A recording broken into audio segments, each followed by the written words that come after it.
The NFL? No, that's all I got. That's all. Okay. I got. I have a question for you about the AFC West. I have NCAA tournament, Final Four, and then we got the Gonzaga stuff. Yep.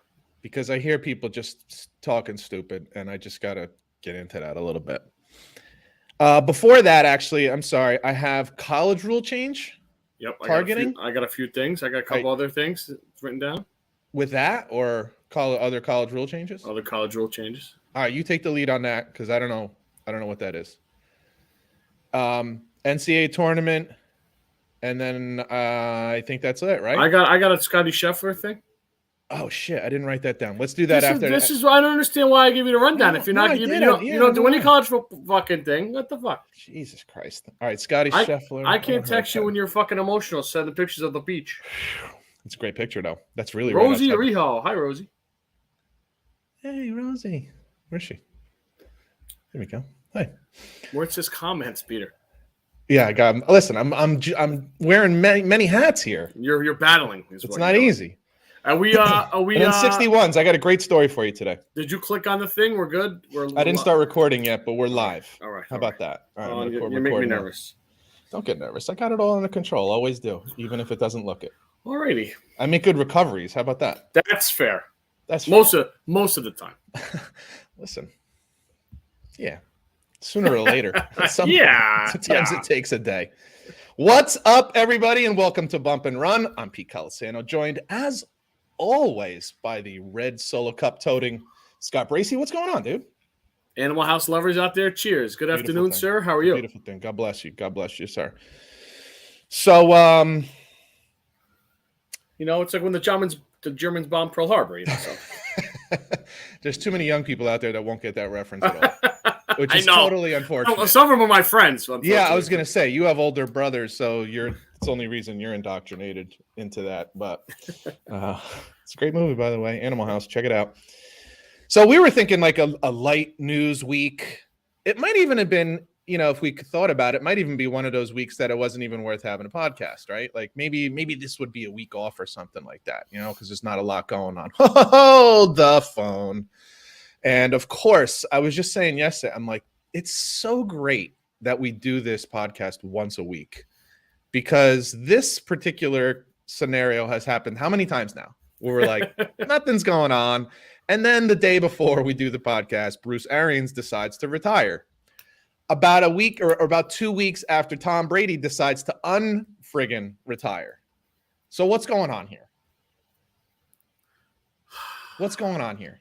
I don't know. What is this? I don't know. Does Tom Brady fly to England last week or 2 weeks ago, whatever it was, and meets with the Buccaneer owners and go, I want to be back. Trade me or get rid of Bruce? You think there's any this is like that's where I ended up today. Because I started off like, wow, you're just going to like undercut Tom Brady like that? Like you're going to sell Tom Brady on coming back to the Bucs. We're keeping the door open. We love Tom. We'd love to have him back. We're going to give him some time. We're going to give him some space. Maybe he'll change his mind. And then he changes his mind and you're singing the praises. And Bruce Arians is on videos talking about his great relationship with Tom Brady, right? There was never any issues. There was never any problems. We got along great. Won a Super Bowl together. Had a nice run last year. And then you retire? So I was like, how do you just do that to the guy? And then as you start to unpack this, peel back the onion. Yeah. And it is a sour onion. I think I'm starting to believe that one of the qualifiers for Tom Brady coming back to the Bucs was that Bruce Arians kind of had to move along. Is that what we're thinking now? Well, you know what my problem with it is? Before you answer, my problem with this more than anything is? I don't want to think that Tom Brady is that kind of guy. I had that same thought, and then I realized that he was under Belichick for 20 years, and that kind of went away from me. So I'm like, what part went away? If he's that kind of guy. Well, but even the Belichick shit is why I'm thinking it, because I'm like, you dealt with Belichick, kept your mouth shut, team first. That's exactly why. You did and now you're going to pull a power play on the head coach? Well, I don't know if he pulled a power play or not. We don't know that. We're assuming. We don't. Well, yeah, that's the fun We stuff. also both agree. I think he likes Leftwich a lot better. I didn't know that until yesterday. Well, you should know that because we talked about it on the show. However, because there have been times where I should pay attention here. You should listen. Jesus Christ! I think I only hear myself and tell Pete, there's you a that you're thing right. they make Q-tips. You clean it out. So I think in the fall we talked about how Leftwich and Brady would sit down Monday, Tuesday, come with a whole game plan, and our aliens would come in with a Sharpie and go, nope, nope, nope, nope. And you told us that, and that was when I wasn't paying attention. Clearly, yeah. So really, I did not know. I really wasn't. Now paying attention. again, I don't know if this is related. I have no idea. Dude, I can't imagine this guy. If it has nothing to do with Tom, there's something going on with his health. So that was my first thing. That was really my thing. That's why I said to you, my first text to you was this health related? Because he's not a young guy. He's in his 70s. Yeah, and I guess what else I find so interesting about it is it's not like Bruce Arians is like a fly by night, like Johnny come lately head coach. Like he did a really good job with the Colts, which landed him a really good job with when he was filling in for whoever the hell that was who had cancer at the time. That would be Pagano. Chuck Pagano. Yeah, you're right, Chuck Pagano. Good call on that. That's why I got you here. And then he gets the head coaching job at Arizona and actually goes to a Super Bowl, right? He lost with Kurt Warner? That'd be incorrect. I think Wisenhunt was the coach of that team. You're right. Did he go to a Super Bowl? Again, man, we're 2 weeks in a row with we're going in early, man. I got to start studying more. Have a sip. You're putting in too much work now during the week. I can't keep allowing this. Did he go to a Super Bowl though? Did Bruce Arians go to a Super Bowl? With the Cardinals? No, sir. How far did he get with Palmer? Because Palmer was his quarterback most of the time. I believe they lost to the Panthers in the championship game with Cam Newton, and they lost to my Denver Broncos. Okay, so he was close. Successful. He was a successful head coach with Arizona. Successful. Now you're a head coach with Tampa, and you win a Super Bowl, and then go to the divisional round the following year. It's not. My point is just more like this is not like a nobody coach that you just like push off to the side. Like I recognize fully that Tom Brady has plenty of power. Obviously, yeah.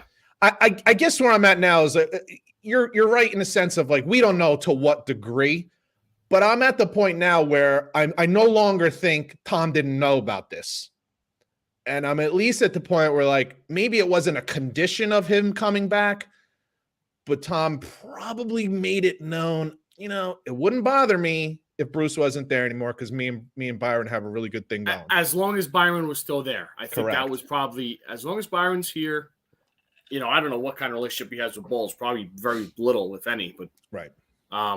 Yeah, and I think he'll run the defense. Tom and Byron run the offense, and away we go. But yeah, I heard Mike Tannenbaum today on ESPN Radio, and I'm like, do you even watch football? Oh, he's awful. I don't know. He said something today. And here's a guy who's a former GM of the New York Jets, but he's a former GM of the New York Jets, talking about how when Todd Bowles is a no-nonsense, command the room, presence, and I'm like, dude, he literally got fired because he had different sets of rules for different players. Like guys would come in late. I forget who the receiver was at the time, but there'd be receivers and tight ends who'd show up late. It might have been even Jamal Adams or whoever the hell was there at the time. I don't remember. Yeah. But there were guys coming late to meetings and he wouldn't say shit. And other players were like, what the fuck? Like, this is just, you just come late and nobody does anything. We started the meeting 10 minutes ago and we're not saying like he actually didn't run a tight ship. And here's Mike Tannenbaum talking about he ran a tight ship. And I'm like, do you even read the content on your own friggin' channel? That was his biggest problem. Like the defense with the Jets at the time Bulls was there. The defense was actually pretty good. Yeah. They couldn't score. And they still can't score. And they still can't score. Thanks a lot for that. 4 years later, you still can't score.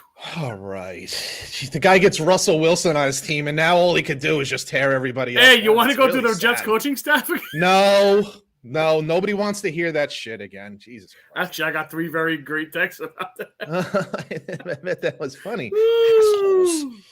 We need to cut back on listeners. Speaking of listeners, before we go any further, I have to tell you, we had we doubled our listening audience this past week. So I just want to thank everybody for listening. I know we're fantastic. Don't get me wrong. Thank you, and everybody. we continue to get better and better every week.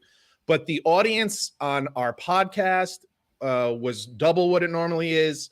And maybe more importantly and more interestingly, our audience on YouTube was double as well. So, and if you remember, maybe a month and a half ago or so, I said we need a big push to get past 2,500 listeners, and we've done that too. So we now have more than 2,500 listeners.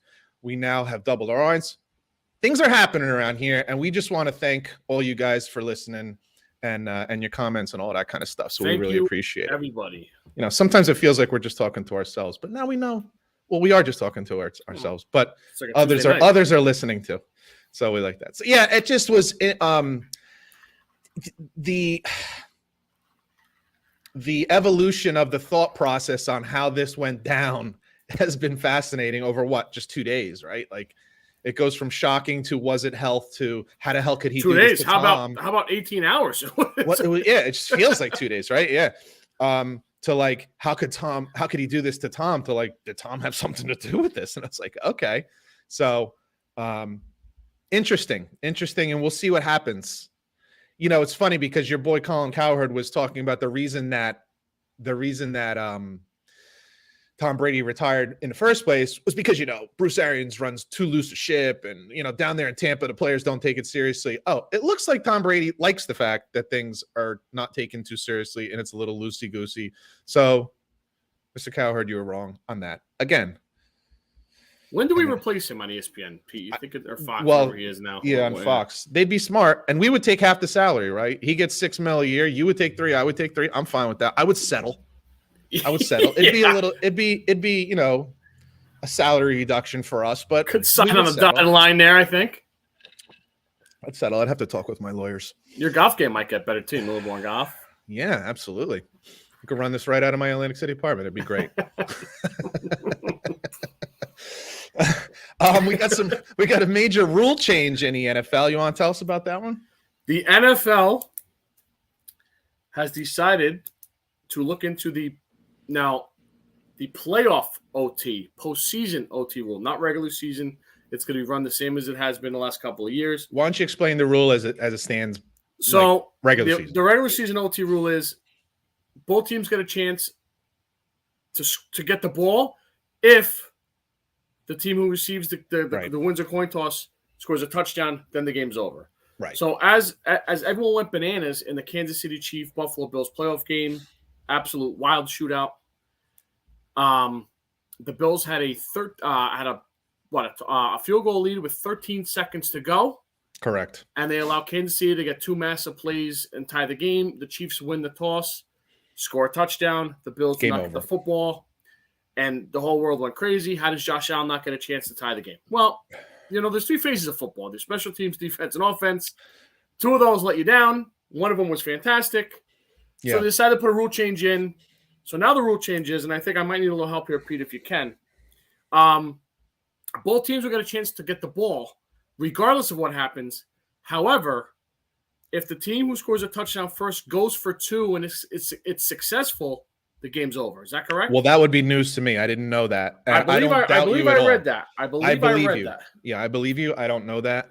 Now, how does that make any sense? It doesn't make any sense whatsoever because the whole point of making the rule change is that both teams get to touch the ball. So why would you have some kind of qualifier of why you wouldn't get the ball? Like the whole point of the change was to get the ball, that everybody both teams get the ball, and then you have some kind of qualifier, which people are going to get pissed off because why wouldn't you go for two? Yeah, if you got a chance to seal it. Why the fuck wouldn't you go for two? I mean, it's a 50-50 proposition anyway.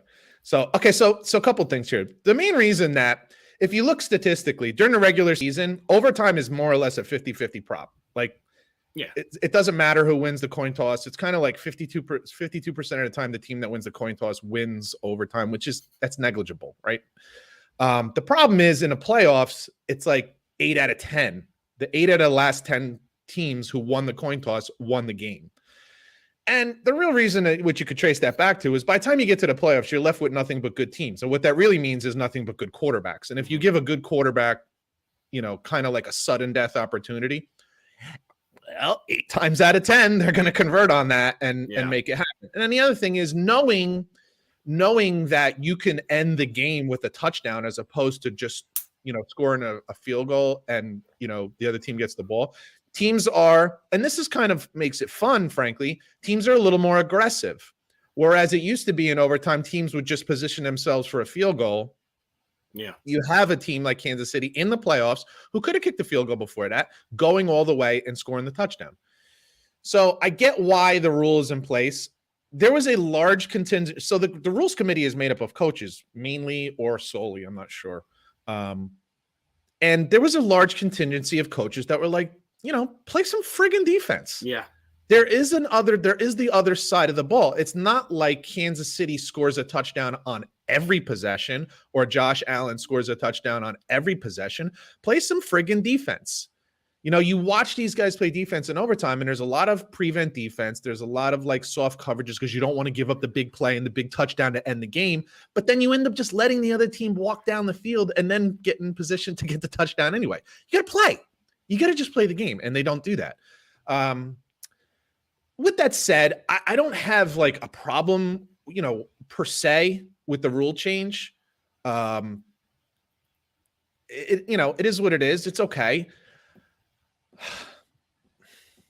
Bottom line is, overtime in every level sucks. Yeah, nobody seems to have figured out. I would much prefer in the regular season, make it like a half a period. So make it like a 7.5 minute period, and you just play the friggin' thing out, right? You just play the 7.5 minutes. You can make it 8 minutes, whatever, if people bent that of shape over 30 seconds. But make it 8 minutes and just play and see what happens instead of putting like these qualifiers on it where it's like, well, if you do this and if you do this, well, fuck it, just play. Like you don't do that in regulation time. We're like, hey, the next team that scores wins. It's not lunchtime pickup football in elementary school. Next team that scores wins. Like, no, just play. Put a time limit on it. And then I think you had were you the one talking about an idea of like some kind of like something similar to that? But then if it's still tied, go to some sort of. No, I don't think so. It wasn't you? Okay, so I don't know if you heard what the USFL is doing with this. Mm-mm. So the USFL starts, I believe, April 15th, mid-April, whatever the hell it ends up being. Clear your schedules, folks. I'll be watching. It's football. Their overtime thing will be you basically will go for 2 3 times. So like you get the ball at the 2-yard line, you run a play. You get 2 points. You run another play from the 2-yard line. If you get it, you get 2 points, and you run a third play from the goal line. So 3 in a row? 3 in a row. Just hear me out. And if you either convert or you don't. Mm-hmm. So let's say you get all 3. You got 6 points. Now the other team gets the ball, and they got to do the same thing. They get 3 plays, all from the 2-yard line, and they would have to convert 3 times just to tie. And then if after that, I believe it's after 1 round, it basically goes to soccer style shootout where you get the ball at the 2-yard line, then we get the ball at the 2-yard line. That's what college is now. Yeah, after like at the 2-yard line, did they do it from the 2-yard line? Yeah, after like the first, I think you get 1 possession each from the 25, and then you go 2 points. I don't know what the fuck. I saw one time last year, it was terrible. So that was one thing. The other one I think we talked about earlier that's starting to gain some ground maybe in the future. I forget what they were calling it now. Something like you choose. So where I said, you said that on a podcast a couple weeks ago. It was awful.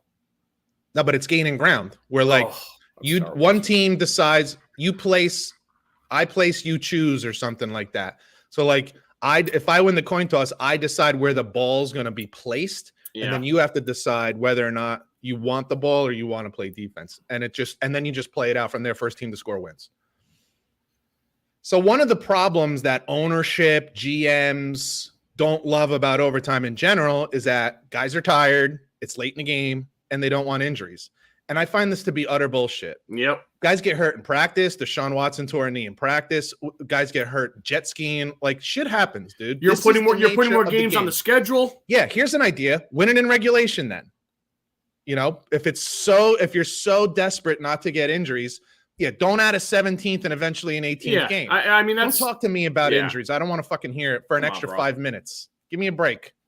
Give me a friggin' break. I don't want to hear it. You think OBJ cares what quarter he got hurt in? Come on, it doesn't matter. He tore his friggin' ACL. He's out for a goddamn year. He doesn't care what quarter it was or what part of the game. It was an overtime. It wasn't worth it. Really? Good chance to win a football game.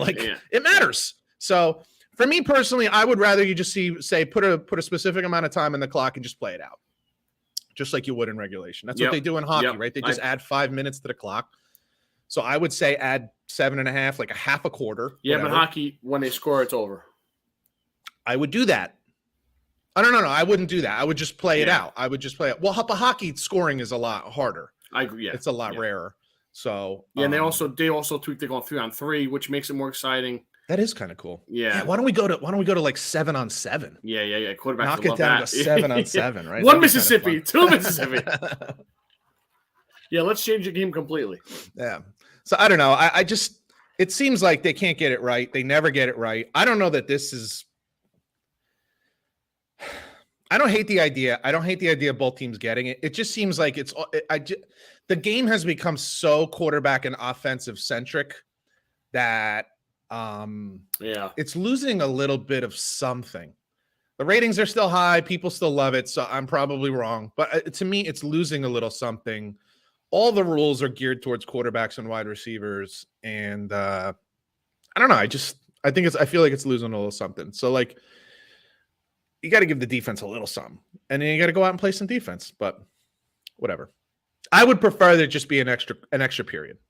Just make it a certain. You know what's starting to happen, dude? I think with this, and we've talked a lot about baseball the last year or two with the rule changes. I don't want every year to go through a manual on what's different, what's new, what's playoff, what's not, it's week 4. Kind of part of it too. It's getting like. What did change? What didn't change? What do we go back to? It's starting to get really annoying. Yeah, and it's and I get it. Okay, I totally get it because listen, we like to look at like the purity of the sport, competition, tradition, all that kind of stuff. So we don't like the changes, right? We want the game to be what we grew up with. We want it to stay that way.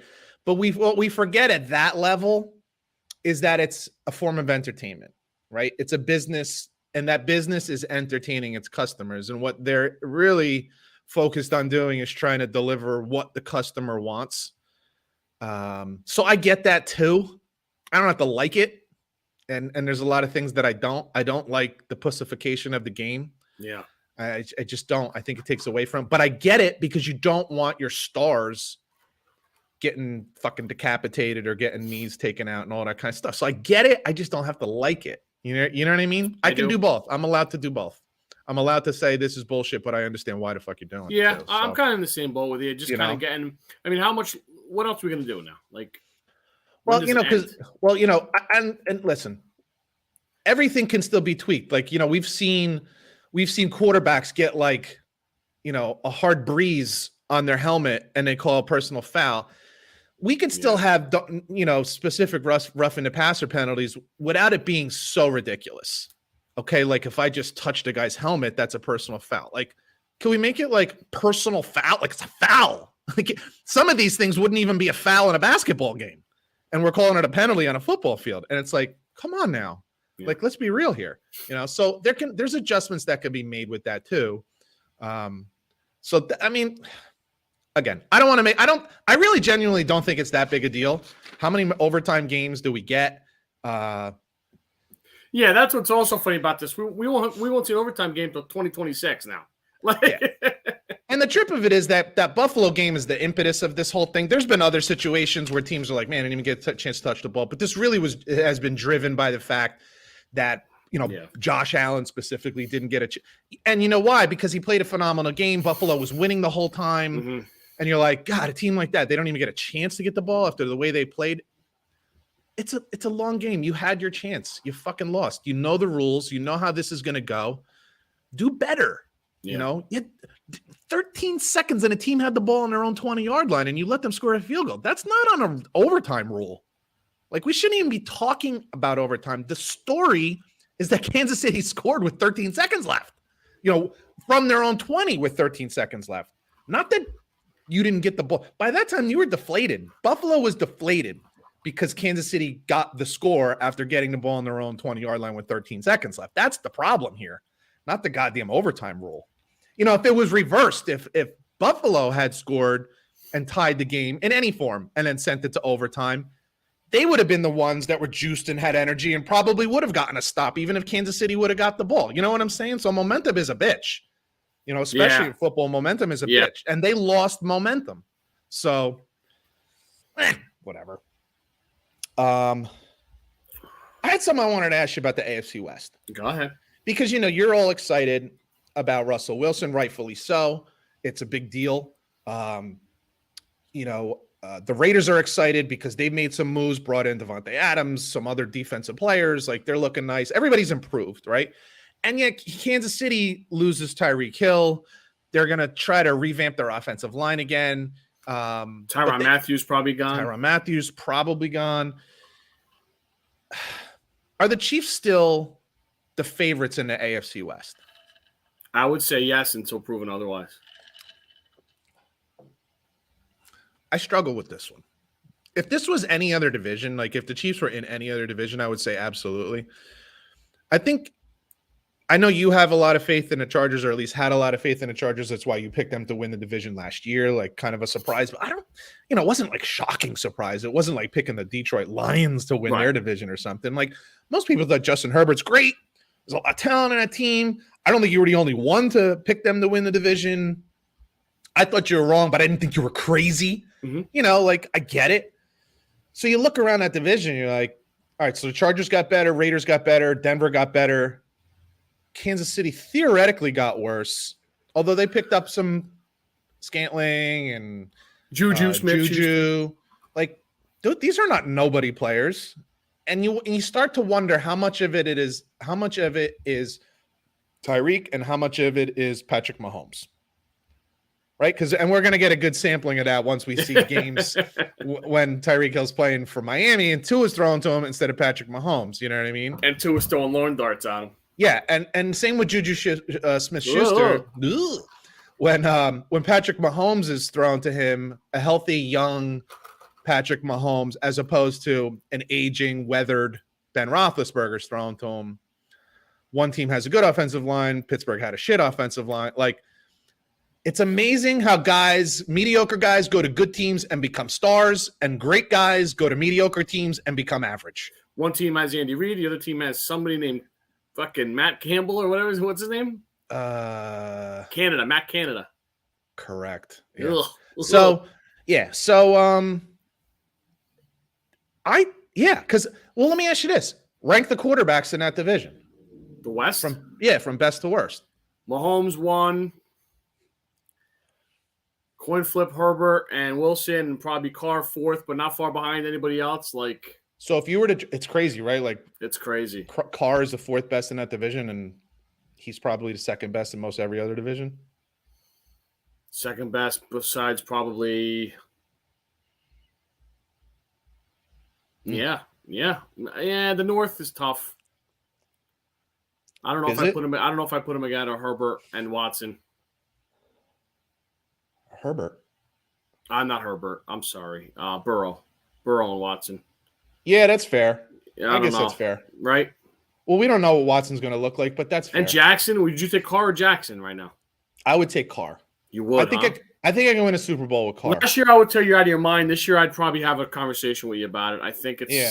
I think you can win a Super Bowl with Carr. I don't know about that either, but... I don't think he's much different than Joe Burrow. Not with Josh McDaniels. You don't think that's an upgrade? And I know I'm salty about that, but... And I get that. I totally get that. Yeah, I just don't know. I don't know. I don't know what he's learned. I know. Well, you know me. I'm wishy-washy on the whole McDaniel thing as it is because of the way what he did with Denver, what he did with the Colts after taking the job and then walking away. I totally question his commitment. And I also question whether or not he's head coach material because because of those things. I don't doubt his offensive acumen, but I don't know about that. Anyway, I was just thinking about that AFC West, and I'm like, man, are we giving Denver too much credit? Do we overweigh Russell Wilson because of his past as opposed to who he is now? So hear me out on this. Go ahead. That's what I'm asking for. If it was just Russell Wilson, if Russell Wilson came to say,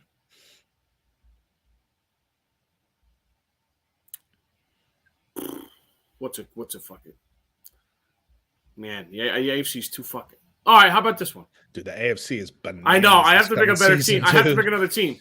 Let's say Russell Wilson went to the Falcons. They just had Russell Wilson. The team still stinks. We talked about Denver all last year, and you were backing me up on that. Denver has a really good roster. Yeah. So I think I agree with that. I think they're one piece away.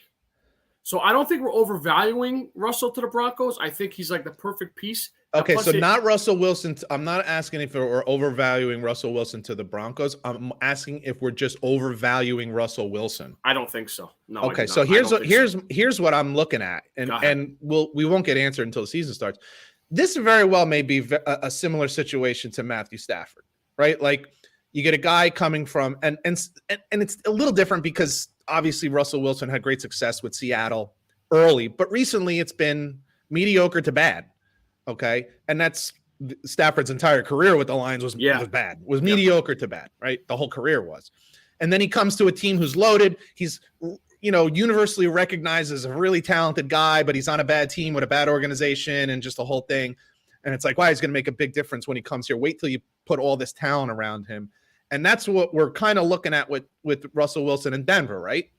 We're looking at a guy who has been on, not as talented teams, an organization who, by his account, hasn't done for him what other teams are doing for their quarterbacks.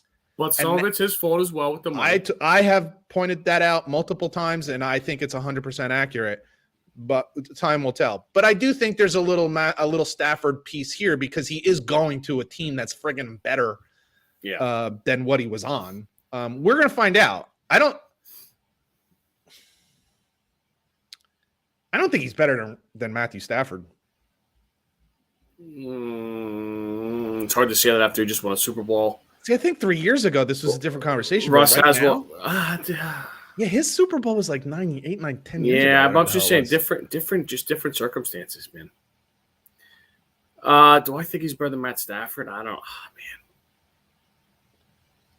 Well, regardless, it's a similar situation. Well, one thing, McVay's. I hope Hackett's the next McVay, but I can't say anything about him right now.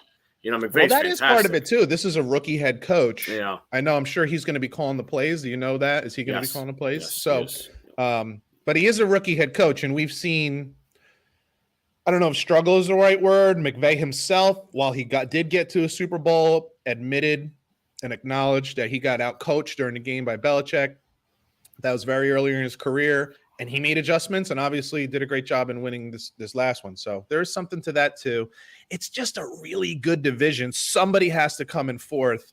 I don't know it's as obvious and cut and dry as the Raiders. No, and we talked last week about, we wouldn't be shocked if the Chargers take a step back. We don't love the coach. Their defense always seems to underachieve. They get banged up like crazy. Their running back he misses 6 games a year. Keenan Allen's getting a little long in the tooth. They just put a lot of money into Mike Williams, who misses a lot of games. Yeah. And then the division by itself, they have no home field advantage. Their home field's brutal. They got more visiting teams in that division. The Broncos and Raiders come in than anybody else. Yeah. Because it's a closer ride. Yeah, man. It's a better division than the NFC West was last year. Yes. Well, we thought the NFC West we thought Seattle would be better than they were last year, but we expect all these teams to be really good. We also didn't expect Arizona to go 8-0 out of the gate either, but but we thought they'd be good. Yeah. Not 8-0 good, but we thought they'd be good. You mentioned that there's been some college football rule changes. What do we got going on there? We have a couple things that are in the works right now, and one rule that we can't stand is the targeting rule. With the ejections. Oh. So this is kind of half pregnant. They want to change something, but maybe not during the actual game itself. What? So targeting rules could be challenged, as they already are. But this is after the game ends and not having a player sit out. So if you get ejected for targeting in college football in the second half, you have to miss the first half of the next game. Correct. Right. So now you could challenge that call on Sunday or Monday after the game ends. Get rid of the goddamn so you don't have ejection. to miss it. It's ridiculous. It's just getting, get rid of the ejection. See what I mean with the rule changes? It's ridiculous. The problem isn't the continuation of the penalty, although that's a problem. Oh, it's a the real problem is the problem. friggin' ejection. It shouldn't be a goddamn ejection. No. You know, I guess you can say if a guy like it's just a blatant late hit spear. We know what those look like. Exactly. Look at the game with your eyeballs, bro. You know what's dirty and what's not. God damn. Because sometimes a guy goes to make a catch and he lowers his head and you're going for his legs to avoid his head and you hit him in the head. And now you're gonna miss a fucking. I say this to people all the time. I had a like I don't want to say an argument, but a nice little debate with a guy. No, you don't like to argue. No, that's not my thing. And he was like, oh, dude, I don't care. They gotta. I'm like, bro, they're going 100 miles an hour. Sometimes they're launching their bodies through the air, and you're just like, and you know, we talk about like spearing and stuff like that. Well, he's got to just hit with his shoulder. Do you know what you have to pass before you can hit someone with your shoulder? Yeah. You got to pass your head. Yep. Like your head is there. And so your head is there and you're going 1,000 miles an hour. It's not as simple as just, oh, you can't do it. And then we're going to throw these kids out. There was a game. I don't know if it was a bowl game or it was the last game of the season. And it was a friggin' senior starter, like a senior captain. It was a late hit, but it wasn't intentional. I guess the word intent should matter. Mm-hmm. If it's clearly a hit that's way late, that's meant to punish or inflict injury on another player, then fine. You want to kick him out for the rest of that game? That's different. But those are clear, right? We don't wonder about those. Right. You know, we see them and we're like, duh. Like, yeah, get the exactly. fucker out of here, right? We know it. You're like, oh, what the hell did he just do? Not a late hit. You got to dip your head on a tackle. Come on, man. It's kind of like what's a catch, what's not a catch. Well, you know a catch when you see one. Did he get up holding the football? Like, Jesus Christ. Like, come on, man. Like, I feel like it was the last game of the season with Cincinnati versus Houston. Maybe it was a conference championship game between Cincinnati and Houston. I think you're right. I think 3 players got thrown out in the first quarter. Yeah. Like 3 starters between the 2 teams. And I'm like, bro, this is not a way to decide a football game. And they were really like, dude, they were hairline plays. They weren't blatant late hits, duck your head. Like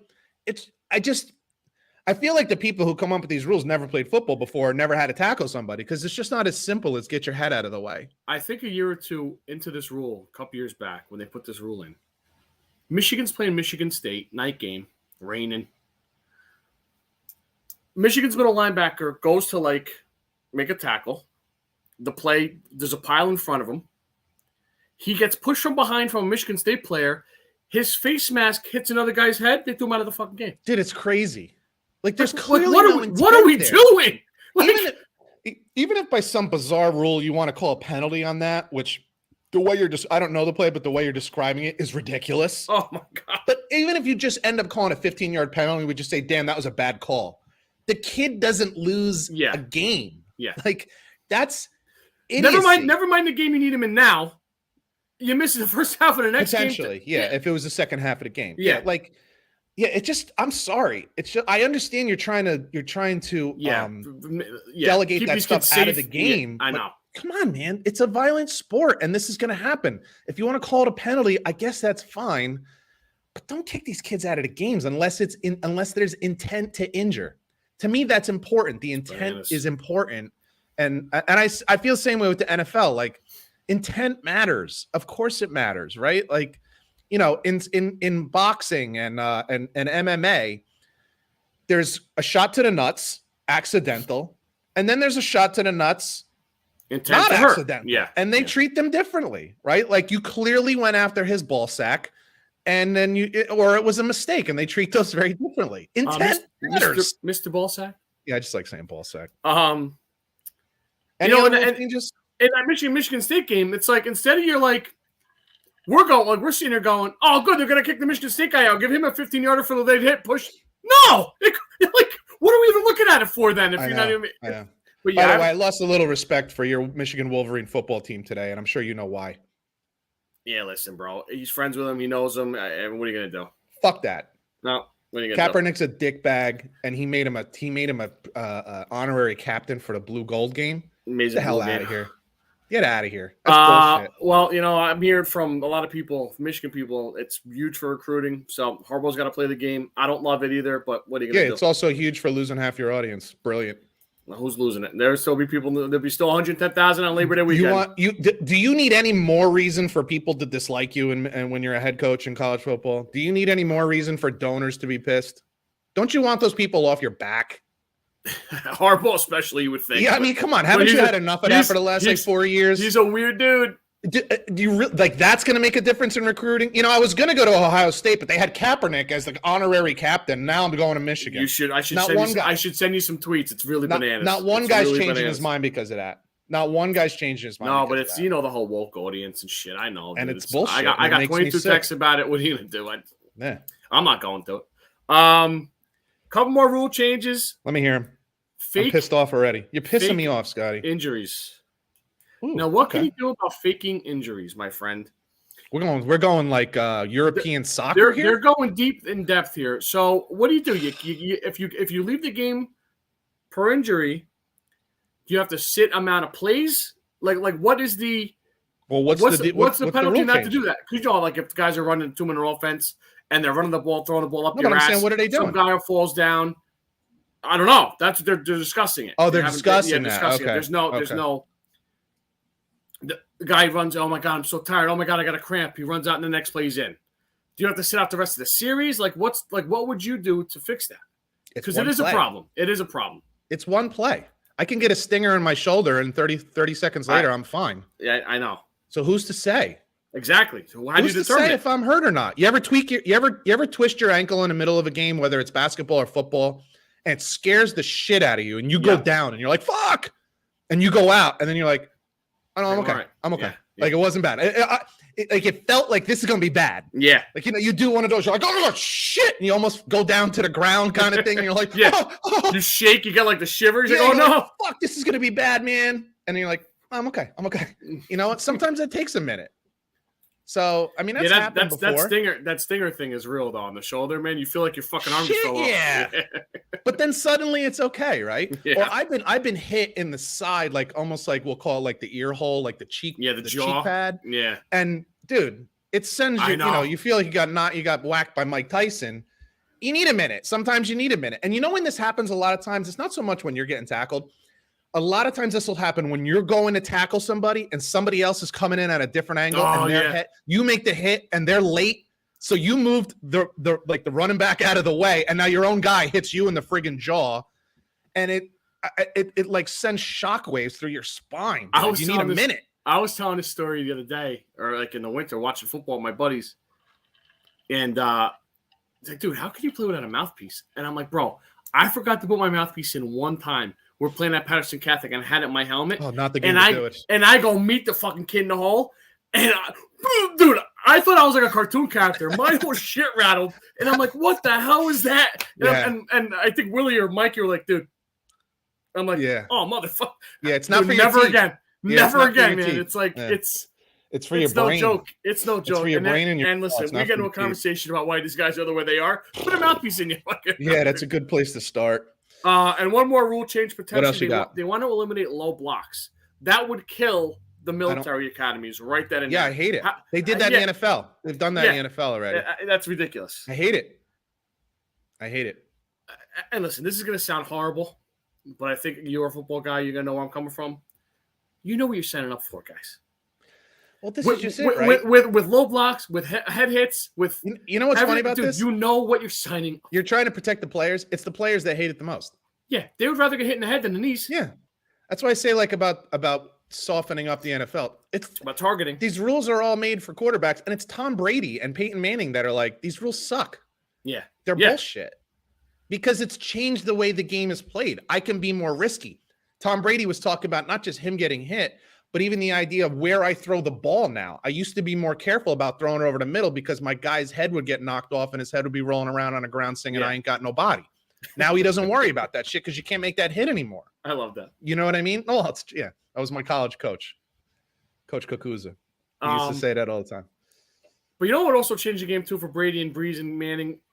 They could step up into the pocket more comfortable because if a guy rolls at him, it's going to be a flag. Yeah, absolutely. No, absolutely. So yeah, it's unfortunate. So and that's what I'm saying. Like, it's the players that hate these rule changes the most. Coach Kakuza, a nice Polish guy. Huh? Yeah, he was an interesting fellow. When he would go to the bathroom and like take pee in front of the urinal, he'd have his pants all the way down to his ankles. Bro, I don't know why. Don't ask me.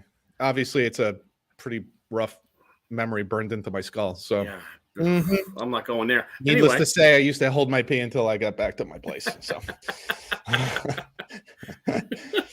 so there's that. Yeah. Well, I don't know. At least they're just talking about these things. So yeah, that's something to keep an eye on. So August we'll maybe reconvene with these and see what they actually put in or not. The one that bothers me is the ejecting players. They come on. Oh, I know. Come on. Just let the kids play. And of course, it's going to be your better players because they're the fucking fastest they're the ones guys making on the plays. Yeah, yeah. It's always defensive players too. Yeah. The offensive players never have to worry about this. A running back and lower his head, no problem. You've never once seen this called on a running back who lowers his head, and they do it on almost every play. They have to. You, as a running back, you have to, or else you get annihilated. You get your lungs removed. So it's totally unfair. Yep. Anyway, you want to let's talk about your boy, namesake of mine, Mr. Scotty Scheffler. Yeah, why don't we do that? I think that's a great idea. I'll give you credit here, buddy. You gave me credit last week with the Matt Ryan call. I will give you some credit since you're probably still throwing up in your mouth about all the praise you gave me last week, and I greatly appreciate it. And it was rough and well deserved. I'm not gonna lie. I felt bad. You very rarely are right. So when you are, I'm like, let me throw this fucker a bone. Alrighty. Scotty Scheffler, who last year we both said that keep an eye on him. He's close to every tournament. Killed it in the Ryder Cup. We talk about it every week. He won another fucking tournament. Yep. He won the match play, which is dude, did you watch any of this? I did. I watched a lot of it. Dude, you want to talk about playing a ton of golf in 2 days? Holy shit. It is. And on Sunday, 2 rounds. Saturday as well. Saturday too? Okay. Yeah. Yeah, it's a lot. Scotty Scheffler's a really, really talented player. He has no holes in his game. Now, what's interesting, or frankly, what's not interesting, is that he's not particularly interesting. Like he doesn't say much. He's not very emotional. He's very stoic. He's not great on the mic. He's not Justin Thomas or Spieth or Jordan Spieth, who are constantly talking during the round, and you can hear them on the spot mics, the boom mics that are around the course and stuff like that, which is talking to the caddy, talking to other players, talking or to a the Bubba fans. Watson. Yeah, he's even with him, between him and his caddy, there's not a ton there. No, it's not. In fact, his caddy does more talking than him. He just kind of listens and then makes grabs a the club and decision and goes. Yeah. But he hits it long. He hits it straight. He's wonderful around the greens. His touch, he has super soft hands around the greens, and he's a fantastic putter.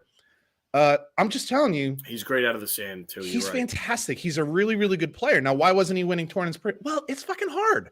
Yeah. There's a lot of really good players on the tour, and unlike the NFL, where there's 14 games every week, so that means there's 14 winners, but there's also 14 losers. There's 14 winners though every week, right? In the PGA Tour, there's 150 guys enter a tournament, 1 guy wins, right? So what guys mostly are going for, not that they're not trying to win, but what you really want is a top 10. These guys want top 10s and top 5s. And then once it gets to Saturday and Sunday and in their range, of course they're trying to win the game. But the goal they're thinking for most of these guys who don't regularly win tournaments is get in the top 10, right? Get on the leaderboard. And that's what he was doing. And if you watched the last couple years especially in majors, he was always around. He was just always lurking, always around. And then when it came to the Ryder Cup last year, and I know we've mentioned this, but it deserves more mentioning, he was kind of the guy that they would put up against somebody that they didn't expect to win, and he would win. And I think he won every match he had that weekend. And you start to say, wow, this guy's a player. And then when you start to really look at his game, you're like, damn. Like we're fans of, we both like Jordan Spieth. Part of it is the fact that he won so early. I recognized him when he first came on the tour. And so I feel like I have a little ownership with him when it comes to I recognized very early that he was a good player, and he's entertaining as shit. He's really entertaining. Scotty Scheffler's a way better golfer than Jordan Spieth. Now, I don't know that he has the mentality that Jordan Spieth has, because Jordan Spieth is a killer. And I'm going to talk about that in a minute. But boy, you talk about game. There might be no one on the tour right now that has as complete. Justin Thomas comes to mind. Justin Thomas has about as complete a game, but he actually gets a little Looney Tunes in his brain sometimes too. Johnny Rahm's pretty complete. John Rahm is pretty complete, but he's another one. He gets emotional sometimes, and that's when he loses dialed his it back shit. a little bit now. He's growing up because he's a dad. Yeah. It happened. That'll do it to you for sure. But yeah, he's as good a golf. He's as good a talent. We'll put it this way: skilled and talented. He's as good as there is, and I'm not surprised. In fact, I called for it, and he's a player, man. He's just a real deal, and it just looks like nothing bothers him. I think that's a huge part of winning on this tour is like not letting the rough stuff get to you. And one of the things I learned not too long ago, maybe within the last 8-9 years of playing golf, is like sometimes you get in you hit a bad tee shot or something and you're in a funky spot. And, your buddy will say like, dude, just pull it out. And you're like, now I go, no, this will be fun. Like I'm going to try to do something creative and let's see what happens. Who gives a shit? You know what I mean? Shots. Yeah. Like who knows? Let's see if we can make something happen. And it almost looks like that's what he does. He doesn't like get pissed off that the ball's over here. He's like, this might be interesting. Let's see what we can do with this. And then he often does, which is, incredible. He's a really good player. It was a fun course to watch too. It was very interesting. Yeah, they got bridges and like falling off cliffs kind of shit. It's weird. It was also interesting visually because half the course was like Bermuda grass and then the other it was burnt to a crisp. Well, it wasn't burnt. It just was dormant. Yeah. It had the season hasn't started yet, and so it hasn't greened up yet, which is crazy. It's weird to look at. It is. You look at how it kind of was neat that you get to see how these guys build and develop courses using different grasses and stuff like that. Dude, me and my brother, because we watched a lot of it together last week. We were together both days. And I'm like, dude, golf architecture to me is fascinating. It is, isn't it? It's so cool, dude. You're moving a lot of earth. And it's like what's man-made, what's not? What do they have to put in? What's not? Why do they put that here? It's really cool. Elevations, undulations. That's most of especially that. Especially there. All Texas of it is man-made. Texas is really like... Yeah, real flat. But world number one, I'll let you get into speed in a minute. Number one, he's rolling. Does his game translate to Augusta? Yeah, I was just thinking that. I don't know yet, and I don't know... I'll tell you what, man, because he shapes shots too. It's not like he's just banging out there. Like he's shaping his shots. I'll tell you what does fit Augusta, his demeanor. Demeanor, because you're going to find yourself in trouble depending on the weather conditions and stuff like that. Like sometimes Augusta can end up being soft. And when Augusta's soft, they eat that place up, which is fascinating, right? Because usually the winter just laying stuff wherever you want. Yeah. So when it's dry, God, it's hard, and you're gonna make bad shots, and frankly, that when Jordan Spieth didn't win his second Masters, he got in his own head, right? And to me, that is a strength of Scottie Scheffler. Is he doesn't seem to do that. His game itself, the way he hits, I don't know. I'll have to see, and I guarantee you one thing: we're gonna get a good look at him at the Masters this year. Because the cameras will be on him because now the guy's won, what, is it 3 tournaments this season already? Yeah, I think 3 out of 4. So, 3 out of 5 because 3 out of 5. Cam won 1 and yeah. So they're going to have cameras on him because he's been winning, and it'll also he's going to be in a good group. You think they're going to put him with like Dustin or Now some of that'll depend on whether or not I know Tiger's trying like hell to get himself at least able to play, which would be cool, man. That's a lot of walking. Really cool. It is, and that place is not flat. It's not Texas. So, so you mentioned Jordan Spieth, or I mentioned Jordan Spieth, and you wanted me to hold on for a second. Let me just tell you why I'm bringing him up. He was just quoted, I think today or yesterday, saying, "What I'm really looking to do is get myself in a place where I can go on a nice 10-day run." The Masters to him is everything. Like I know he wants to win all the other tournaments. Don't get me wrong. I'm not saying he doesn't, but the Masters to him is everything. So he's already, I'm sure he's at the Valero Texas Open this weekend. Yeah, I just saw him hit actually, but which he has won before. But he's not trying to win this tournament, even though he's trying to win the tournament. Shut up. I know what you're thinking. Everybody's like, oh, what do you mean he doesn't want to win? He wants to win. But what he really wants is to tune up his game for Augusta next week. And how do I know that? Because he just said, what I'm really trying to do is go on a really good 10-day run. To be fair, they all do. Well, yeah, but I'm just saying, like, there's some, there's guys, I'm sure McIlroy's thinking the same thing, but he's never done it at Augusta, and I don't expect him to do it this year.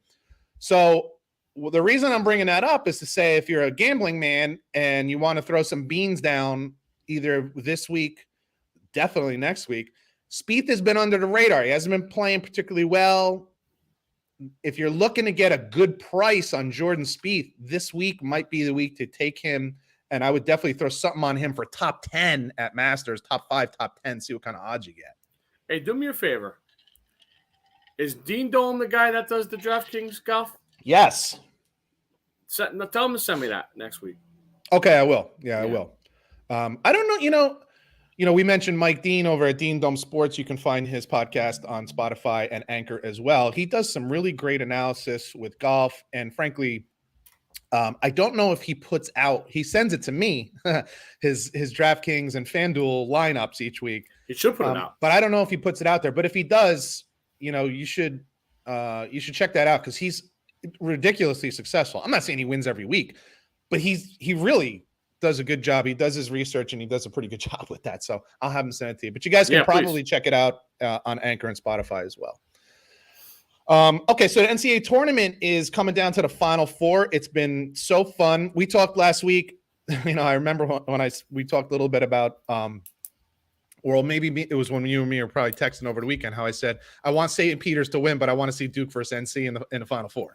Like totally makes no sense, but that's how it was. Like I love the upsets, but then I didn't want to see St. Peter's versus Duke, in a Final Four. I know. So because I kind of have a feeling how that's going to go. It's so funny about the NCAA tournament. You like to see the Cinderellas, but by the second weekend, get the fuck out. Yeah, you're absolutely right. Like I like to see it on the first weekend, and then I want to see it. Like Colin Cowherd has a thing like this. He's like, "Oh, you guys want the upsets, but you end up watching it more when it's blue bloods." That doesn't mean shit, dude. It just means that today's upset was more fun. Why can't, like you said before, why can't we enjoy both? Absolutely. Why would I want to see Kentucky beat St. Peter's by 30? I wouldn't even watch the game. I know. But Kentucky's losing by 10, and you're like, what the hell's going on here? Go look at the ratings of that game. Look not at the more next eyeballs, game. Colin. Go look at the ratings, especially in the second half of the Kentucky St. Peter's game, and see how the ratings went up, because that's interesting. And then, of course, once it gets to the next game, of course I want to see North Carolina versus Duke and not St. Peter's versus Duke, because I think I know how that's going to go, even though St. Peter's won 3 times when they shouldn't have won. So what do we got? We got Duke, North Carolina, and what's the other game? Villanova. Villanova. Now, Villanova's pretty banged up, right? Villanova is banged up. They lost their second or third best player with a torn Achilles, which is awful. Ow. Never mind the timing of it. Jay Wright still feels like he could still pull it off. The guy's unbelievable. And Kansas. Villanova is the Gonzaga of the East. Maybe a little better. And Kansas, and we'll get to that in a minute. And Kansas, I mean, in the style, the way they recruit and all that kind of stuff. And Kansas, you can't trust them as far as you can throw them. Bill Self has blown so many games you should have won. Yeah, they are here. This could be a different year. Maybe he gets a little lucky with Moore being out for Villanova. Doesn't hurt. Either way. But the big question is, what do you think of Duke, North Carolina? What's crazy about this, before you get to tell me what you think is going to happen, can you believe that in all these years, with all the championships between these two teams, with all the Final Fours between these two teams, with all the great players between these two teams, this is the first time they've met in the tournament? Amazing. That's crazy to me. Me and Fabi's were hanging out last night, having a stick and a bourbon. Imagine that. First time. It was very delicious. We're talking about the same thing, and I'm like, dude, because they always try to put them on the other end of the bracket, so it doesn't happen. And dude, a lot of people think Carolina was going to lose in maybe the first round. Never mind getting to the Final Four. Well, they ended up being an 8th seed, right? Yeah, they're an 8th seed. Yeah, they're not your regular 8th seed, by the way. No, they're not. So that's a little funny. But what do you think? I tell you, UNC is rolling. They're playing really good, but so is Duke. Duke is too, man. And I think Duke probably. I have the bracket right here. Duke has played Michigan State, Texas Tech, and Arkansas. That's pretty damn good. That's a good run of teams. That's a pretty good run. And North Carolina's played Baylor. UCLA was banged up in St. Peter's. So Duke has definitely played the better of the schedule. It's a really tough one. But man, you're not a Duke guy, right? You don't love Duke. I don't love Duke. I don't hate Duke. My uncle, I told you, my uncle went to Duke. Mikey went to Duke. If I had a preference, I'd take Duke over North Carolina. To be honest with you, like as a rooting interest. As a rooting interest, yes. Yeah. Okay. But man, Duke's kids got to be feeling that pressure now, right? Like even more than like. Yeah, I gotta tell you, the last game at Cameron type of pressure. I think that works in your favor only before the game starts. I think it ends up being a negative as the game goes on, especially if they're down by a few points and if it's late and they're down by a few points, because that's added pressure. It's already an impossible pressure cooker. You're in the Final Four. You're against your arch rival. They kicked your ass in the Coach K swan song at Cameron Indoor. Yeah, and now you're losing you're down by 5 with 4 minutes left. Yeah, I know. And Coach K's last game possibly, and you let him down, that's unnecessary pressure. And as far as the positive part of that, it's before the game, but once the ball hits the deck and you start playing, you're just not thinking about that, man. You're playing your ass off. You're playing for your teammate next to you. You're playing for the guys on the bench. You do feel the fans. I think neutral site actually helps them in this spot. I agree. I totally agree. You're not looking at every fucking Duke legend that played sitting behind your bench. Absolutely. Breathing down your neck, by the way, because that place is like a music box. Mm-hmm. So I'm going to be rooting for Duke because I'm rooting for Coach K, regardless of what everybody's feelings is of wanting to see the guy go. Not everybody, but you know who you are. I tell you, you know what this does, and I'm sorry to interrupt you real quick, bud. Does this put extra pressure on John Shire? Hubert Davis, first year replacing Roy Williams, goes to the Final Four. Oh boy, that's why college rivalries are great, man. I know, it's crazy. So I'm gonna be rooting for Duke. I think North Carolina's gonna win this game. I really do. I don't think it's gonna be close. I think it's gonna be North Carolina versus Kansas. And I think I'm going to take North Carolina to win a national championship. Whoa! I can't believe I'm doing this because Sports, get a towel, babe. He's going to love that. Or maybe he's not going to love it because he thinks I'm going to put in the kibosh on it. I've been saying that to you, too. I know. If I had that kind of power. So Duke Nova right now, I'm going to the racetrack. Go hit it right now. Parlay. I don't know. There's something about the way North Carolina has been playing for the last month. They're big and they're fast. And I just... Well, they're really good, obviously, if Baycott stays at... Oh, this is the course with that fucking sand trap in the middle of the green. I forgot about that. Dude, I just look up and it's sitting there. I'm like, dude, I'm sorry. No, it's okay. North Carolina is only good if Baycott stays out of foul trouble. If he's on the bench in the first half, like the first time they played Duke, they got run out of the gym. Right. If he's in there, dude, he had 22 rebounds the other day and he didn't play the last 5 minutes. I know. Now that's against St. Peter's, who's about as big as me. But dude, what I say last week on the podcast, rebounds. You know what I'm talking about? I said about Purdue. If Purdue takes more than 10 threes, they're ridiculous. Purdue's game plan was brutal in that game. No, you're 100% right. I meant to text you that night. I'm like, what are we watching here? Why is Edey out of the game? He's 7'4". I know. Number one. I know. And they're heaving threes. Like, I think, oh my God. St. Peter's was an interesting case, dude, because they had good guards, and not only did they have good ball handling guards, but their guards put heavy pressure on the opponent's guards. And they were undersized, but what happens with undersized guards is they can get up in your grill because they're lower than, obviously, bigger players. And they were picking up, at half court and, really pressuring the other team's guards. And this is really why they won these 3 games. Yeah. But what that does, if whoever's listening, you're saying, well, what the hell does that matter? Well, what it does is it forces you to run your offense from half court, which is unnatural. Nobody has to do that when you're playing. If you're Michigan and you're playing Ohio State in the middle of the season, you're not starting your offense at half court. You start it pretty much around the 3-point line, or just maybe a couple feet behind the 3-point line. So it's forcing you into a kind of uncomfortable way of running your offense. And you're not really running your offense the way it was designed, then it's just odd, and you're not used to playing kind of players like that. So, right. I mean, there's more to it than that as far as why St. Peter's won, but that's a big reason why they won. Their guards really put a lot of pressure on opponents' guards. So, one second, bro. Before we move on. No, go ahead. You know what's cool about Duke, North Carolina? There's no secrets. You know what your team's gonna do. No. And this is I think that's why I'm kind of on North Carolina here. The story is Coach K and the players wanting to play for Coach K. Dude, if you watch that game where North Carolina played Duke at Duke, North Carolina was just better. Yeah. They were better. I don't know. I mean, you could say it was just one game, but They just look better. And you look at them in the last, we'll call it 15 games of the season. They've been a really good basketball team. So I don't know. But you're right. You make a good point. This is not like, oh, we haven't seen these guys. Never seen, it's not like you're playing Gonzaga for the first time in 50 years. Like, I don't know what they do. We've only seen them on film. No, you play these guys 3 times a year, 2-3 times a year. So speaking of Gonzaga, of course, the talk after Gonzaga gets knocked out is, do they have the right? Do they deserve to continue to be a 1 and 2 seed? Right. So I'm going to let you off. I really didn't you kind of knew what was coming a little, but I didn't really give you like a what you think. Like moving forward, if they come in again with like a 30-2, 31-1, whatever kind of record, which is what they often come up with this year. I think they had 2 or 3 losses total, and that's why they end up getting a 1 seed. Do they deserve to if these types of seasons continue, do they deserve to continue to be 1 seeds? So I'm going to talk out of both sides of my mouth here. I love it. Well, you can't be wrong then. You go, well, no, let's go with the roll here. The roll I've been on. If you go 31-2, you obviously deserve to be a 1 seed because your conference stinks. And I'm going to get that in a minute.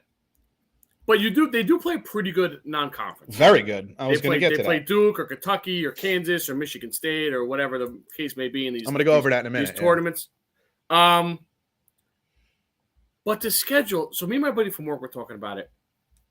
They don't get a threat. They don't have a tight situation. They don't have a tough inbounds play. They don't have full court pressure for 3 months. They run through that conference. Right. And there's nowhere to go because they don't have a football team. Correct. So it's not like they can go to the Pac-12 and replace Colorado or whatever, or add another team. That hurts them. They're screwed. They're in this spot. Now, can you argue, can they play a tough team in February, 2 tough teams in February? No, because nobody else wants to go to Spokane, Washington, and play Gonzaga. If you're Michigan or you're Clemson or whatever. Why would you do that to yourself? Why would you do that? There's no way. Because you're probably going to lose, by the way. Bingo. And then the travel, and then you got to come back and play, let's say, never gonna Purdue happen. or Michigan State. Yeah, it's never so going to they're in a tough spot. But this is, as long as they've been here, I know they've been to what, 2 finals or 3 finals? They've been in the 2 finals. They've been at least 2 finals. And last year they got their doors blown off. The other one was closer. Very close. They lost by basket. Yeah. But I know their recruiting is still going to be pretty good. But I don't know, man. I just don't see them getting over the hump. I called them Villanova of the West, or Villanova's the Gonzaga of the East, however you want to look at it, because Villanova is similar in the sense that they don't really recruit your typical 5-star players because Jay Wright doesn't really want one-and-done players. Not that they never get them, but it's just not who they're looking for. They're looking for a commitment because, as Jay Wright would say, we're looking for guys who want to be some part of something that's bigger than themselves. Mm-hmm. And, something that you and I have talked about, it's hard to get into college basketball because I don't even know who the fucking guys are in these teams because they're really good players, don't stick around.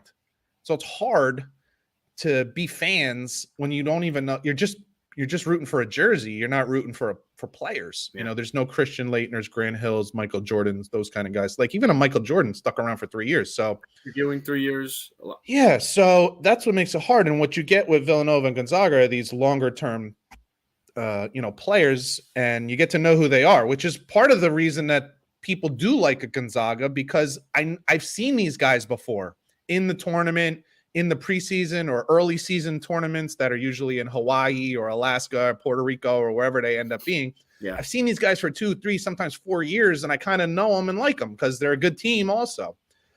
They've been to the championship game twice in the last 10. I looked at like 10 years because to me, like the last 10 years, 12 years, maybe since 2010 is kind of when you started when Gonzaga was really part of the national picture, right? Do you know that Michigan is the only Big Ten team to be in the national championship game in the last 10 years? I did. By the way, they lost twice. Yeah. Okay. One time it was close, and one time they got run off Villanova. The court. Yeah. It could be pretty good, right? Yeah. No other Big Ten team. Do we sit here and say Big Ten doesn't even deserve to have a 1 or 2 seed? Do we look at it that way? Schedule's better. It is, but you don't prove it in the tournament. Do you understand what I'm saying? You have almost identical results. I understand what you're saying, but in fact, Gonzaga probably has here. I'll point this out too, because when you say like schedule's better, sure, but who has a better record in the tournament? Nobody in the last 10 years has more wins than Gonzaga in the tournament. You know who's second? Is it Michigan? Yep. Isn't that funny? I brought that up. Right. So when we say like, well, they're not playing the same competition, but when they do, they win. Okay. Now they haven't won a national championship, but Michigan hasn't won a national championship in the last 10 years either. Big Ten has won since 2000. So this is my point. Like, do we look and we say, well, the Big Ten doesn't deserve to have 1 or 2 seeds? Of course we don't do that. We look at the teams on their merit for what they do that season. And I'll point out just this season in particular, because Gonzaga beat Texas, which Texas was ranked at the time that they beat them. They smoked them. They beat them by 20, 83-73. That's 10 points, bro. What? That's 10 points. 83-73. In basketball, that's a lot. That's 12 points. You said 20 points. Oh, wait, I was looking at the wrong score. I was looking at the wrong game. I'm going to get to that score. 86-74. They smoked them. They beat them by 12 in a tournament game, in an early season tournament. Then they beat UCLA, who at the time I think was either ranked 2nd or 4th in the country.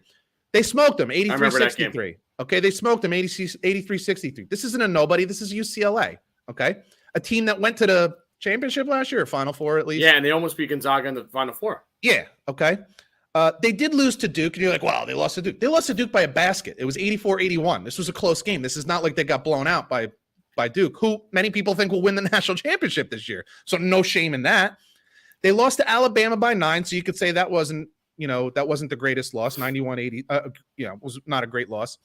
But Alabama's not nobody. They're a tournament team. They're a quality team. They're one of the better teams in the SEC. And then he beat Texas Tech, which we recognize is a pretty good goddamn program, who went to the national championship a few years back, right?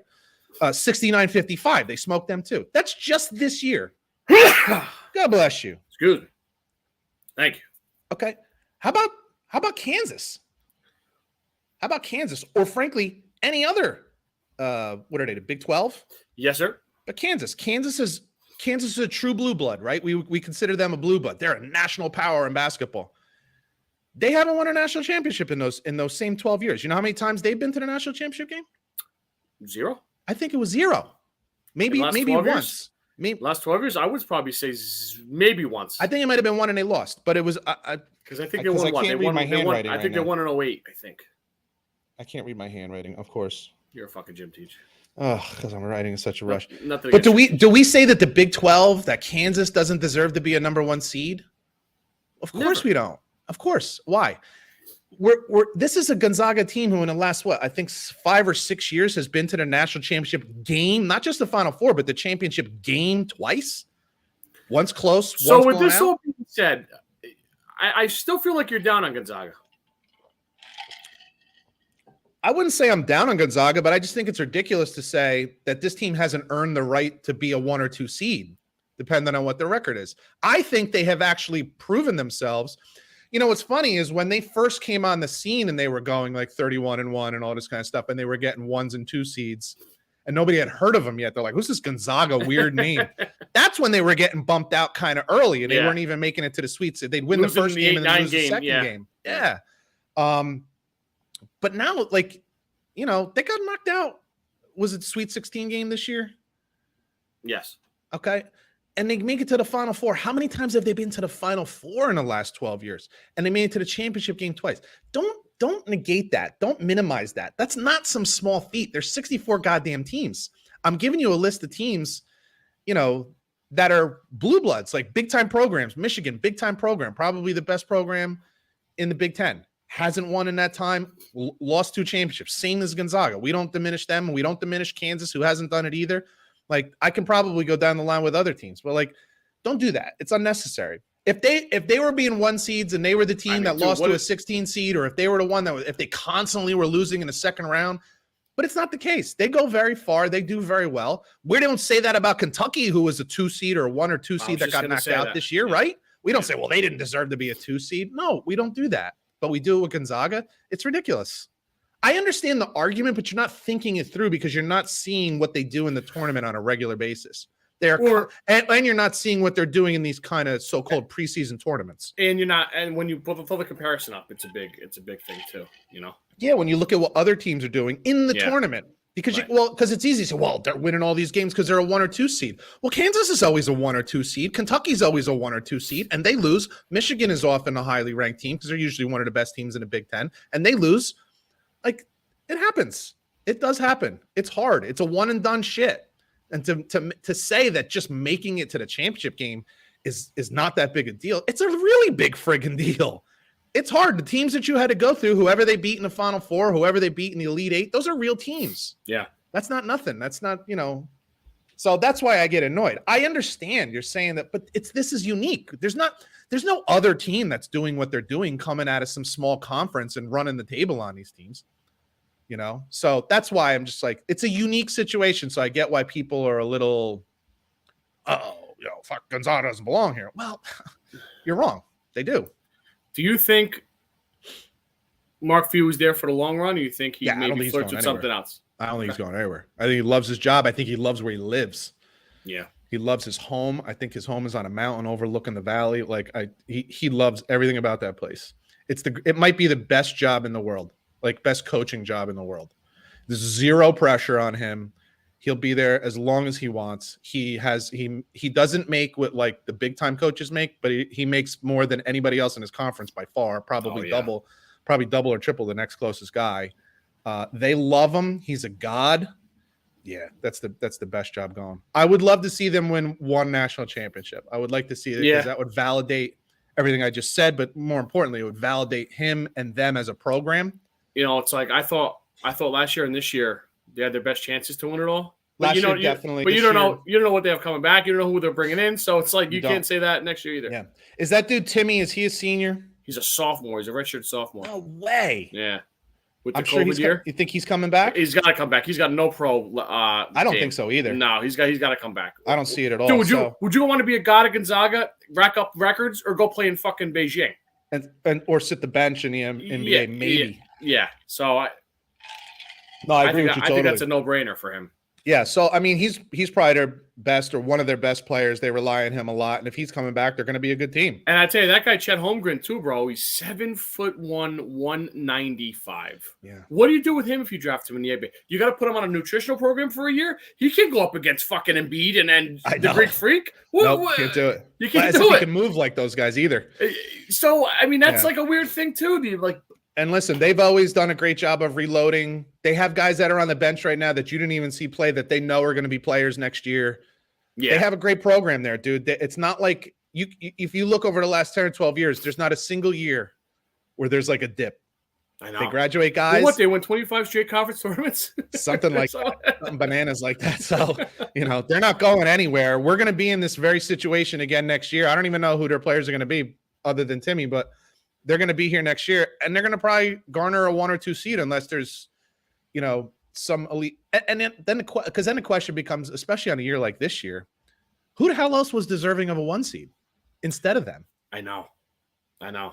Yeah, I mean, you could argue that the 2 seeds were out of whack, so that they got the first 4 seeds right. I mean, Baylor probably shouldn't have been a 1, so Gonzaga was definitely going to be a 1. Yeah. No, you're right. So.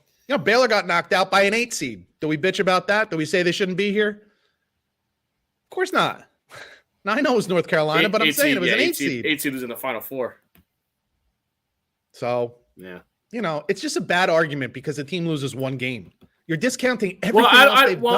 I don't think it's the 1 game, Peter. I think it's the combination of like the last 2 years that hurts and. Yeah, but the last year they were in the championship. It's not like they lost in the Elite Eight or the Sweet 16. I'm not saying you're wrong. I'm just speaking for the people. Because that would be an argument. If they were constantly getting 1 seeds, and this is what I mean, like when they first came on the scene, I remember like the first year one of the first years they were a 2 seed. People were like, Jesus Christ, Gonzaga, I never even heard his team. They're a 2 seed. And they got bounced either in the second round or Sweet 16. And they were like, see, told you they're not deserving. And I get it. Because you got to prove it in a tournament, or you got to prove it in these preseason conference, in these preseason outside of conference tournaments that they play. But this is a team who's been to the national championship game twice in the last 6 years. There's not many teams that can say that. Right.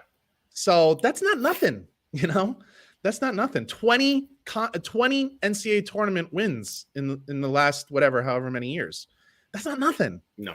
Like that's got to count for something, dude. I get that their regular season schedule is shit. Other than like St. Mary's. But their out-of-conference schedule is elite. It's getting a little better, too, because San Fran, they made the tournament this year, I think, and although their coaches bailed, so. But that happens when you have a Gonzaga who's a power team and you bring in some coaches that do a better job of recruiting. Your whole conference will Although get better. It's such a unique It'll never be a power It's such a unique situation because they are so high and mighty over everybody else. Now, what other conference can you say that about? There was a couple couple years there when like Patty Mills was at St. Mary's. Yeah. That it was competitive. St. Mary's was pretty good. I'm thinking 2 years specifically that Patty Mills was there. But yeah, other than that, St. Mary's is competitive with them, but they're not really like on the same level for sure. Yeah, I think a year or two BYU played them tight and like that. BYU had them beat. BYU was up by double digits last year in the conference finals, and they end up losing to them or whatever the hell it was, and they end up losing to them. So, just don't diminish what they've done over the last 5, 6, 7 years. They're there every year. Those games that they play in November and December, they're beating all the blue bloods. And a lot of times they're trashing them. They beat UCLA by 20 this year, dude. You go and look at UCLA's schedule and you tell me how many games they lost by 20. Not many, if any others. I don't even know if there were any others. Okay. So that's that on that. That should just we get caught up in the moment. We get caught up in recency bias, and it's like, just slow down, bro. It's not the case. Anywho, 61, I believe, sir. I got one name for you. One. I got one. Thinking it's getting thin. We'll get back up in the 70s. 70s and 80s, we'll get back up with a couple names, I think. But 60s, I think we're going to have one or two names. 3-time Super Bowl champ, 2-time All-Pro, 6-time Pro Bowler. Big fan of the weed. Cowboys legend guard, Nate Newton. Big fan of the weed. I love when we point out these guys' proclivity to drugs. It's nice. Oh, okay. Shot glass in the anus. I don't think she was a player for the Cowboys, though. No, she might have been. She might have been a player for the Cowboys. She might have been at the White House with Michael Irvin. Yeah. Just some kind of player for a shot glass to end up in her arsehole. So I have a really nice story here. And this is close to home. This story takes place in Long Branch, New Jersey, but it's really about the Jersey Shore and how volunteers last year, volunteers picked up a record amount of trash from New Jersey beaches last year. So we're talking like 10,000 volunteers. This is like a great story where we're going to keep our Jersey Shore clean, for our visitors that come. Like, this is good stuff. Over 10,000 volunteers picked up over 500,000 items along the state's 127 miles of coastline. This is good stuff, right? All you greenies out there, you must be thinking it's a beautiful friggin' thing, right? But then you come to find out what was picked up. Oh, boy. And then it gets rather interesting. How about male enhancement pills? All righty. Washed up on the shore, or at least left behind. I wonder what's going on that beach. Wow. How about this one? Somebody's doing amateur dental work because a set of braces was found.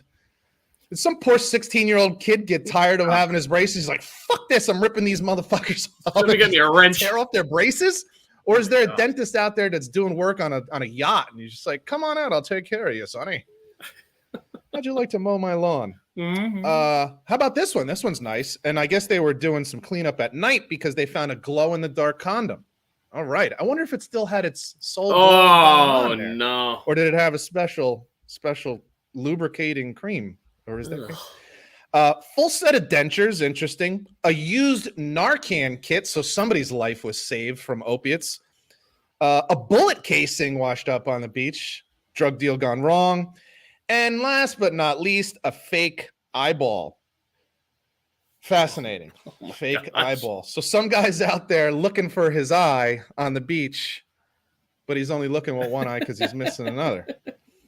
So the moral of this story is the New Jersey beaches are clean, but be thankful when you go because they weren't always clean, and you might not want to know what washes up on the shore. Oh. Yeah. But they're clean now. Enjoy the beach, folks. Summer's coming up. Get your beach bodies ready. For Scott Bracey, I'm Pete Colasano. You've been listening to Bump and Run. And we'll see you guys next week. Later. All right. It's a real story, by the way. That's fucking bananas. New Jersey for you. A mini refrigerator. You should have said that one. a toilet brush, and a set of rosary beads. Somebody's praying to somebody. How do you pray with your rosary and then just leave the damn thing behind? What do you pray with the rosary and then just go, that shit didn't work? Well, if you put the male enhancement pills, forget it. See, it worked. The male enhancement pills with the rosary beads, I guess he got lucky. The party worked. I mean, that happened fast. Yeah, so dude, next week, bro, I'm gonna try to, depending on what's going on in the news. Are you on vacation? Yeah, I'm going to Florida Thursday.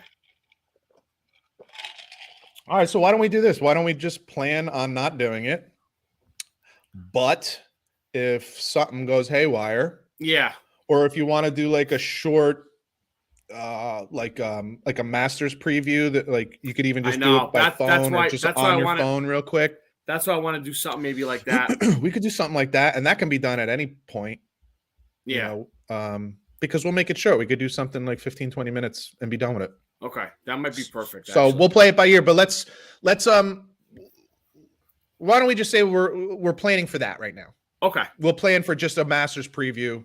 Yeah, because even like Wednesday, it might be fucking hectic getting shit, done. Yeah. So when are you heading now? Thursday morning. Okay.